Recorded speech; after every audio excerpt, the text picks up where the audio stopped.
In this video, I'm taking a look at how to trade exponential moving averages. So a moving average is one of the most common indicators that you will see in technical analysis. And a moving average looks basically like this. It's a squiggly line that goes up and down. And what it is a mathematical equation that's being figured out for you. It's plotting every time there's a candlestick formed. And then it connects it all, so it just looks like a line.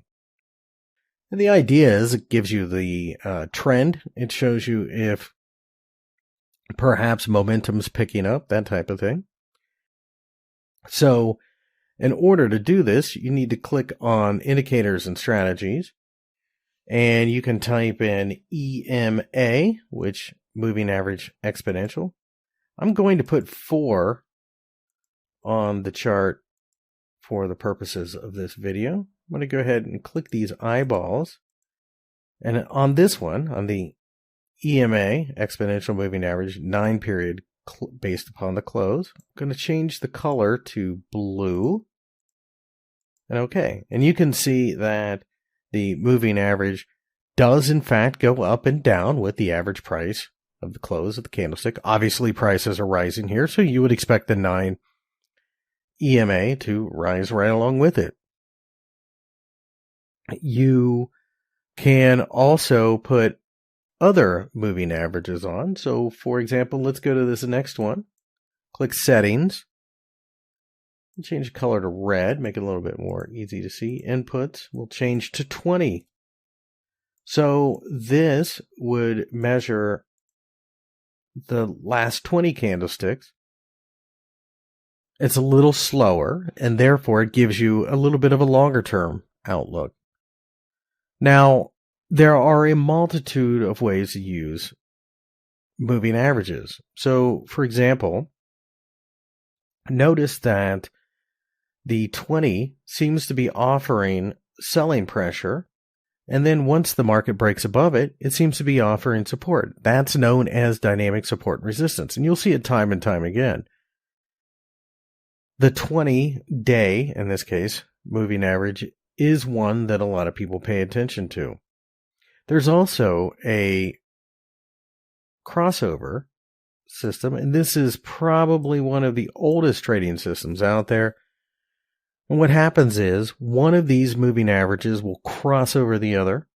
Obviously the 9, the faster moving one of the two, does the crossing. It drops below the 20, and that's a sell signal. And what that tells you is that momentum for the short term is starting to accelerate to the downside, and the longer term kind of goes right along with it. The idea is that if the faster moving of the two moving averages breaks down below the longer term one, then it is a sell signal, just as this would be a buy signal. Now, it's entirely up to you whether or not you do it in the old classic sense, where people would literally sell, buy, and then if it crosses again, sell. They were always in the market. There are some ways that you can filter some of the noise. So, for example, this cross here, some traders wouldn't have taken that until the two moving averages spread further apart. That shows a divergence, if you will, of speed. Because the moving averages are relatively flat there, that shows that the market is not really going anywhere. But once it did accelerate to the upside, you can see that the moving averages spread out apart. There are a couple of special moving average crossovers, and I'll go ahead and show you those now. In order to see these, we will need the 50-day EMA. I'll go ahead and paint that orange. Let's go ahead and put that on. And then this one will need to be the 200. I'll make this black. So this is 200 days. So they have something known as the golden cross and the death cross. The death cross is very bearish. Golden cross, as you would expect, would be bullish. And that is a moving average crossover when the 50 crosses over the 200 daily moving average. Specifically, it's just this time frame and just these numbers. Just as the death cross is 50 crossing below the 200. So if you hear those terms, those are exactly what they mean. It doesn't happen on the hourly. It doesn't happen on the weekly. It only happens on the daily. The problem with this, of course, is that it is such a high time frame. They are such large numbers that, as you can see, you may get whipped around in this case, but when it does work, it tends to work for a very long period of time. You would have gotten in back here, and you wouldn't have gotten the exit signal until here. So a pretty long amount of time to get involved. Quite often what people will do is they'll use something like this to confirm, maybe like a breakout or something in this case, some type of candlestick formation, which of course we'll cover those later, to validate that type of setup from a longer term perspective. There are a multitude of different ways you can use this. So let's go ahead and put a couple on this Litecoin chart. So this is a daily chart. So let's use a little higher time frame one. Let's go with 50. We'll make that red. Let's go with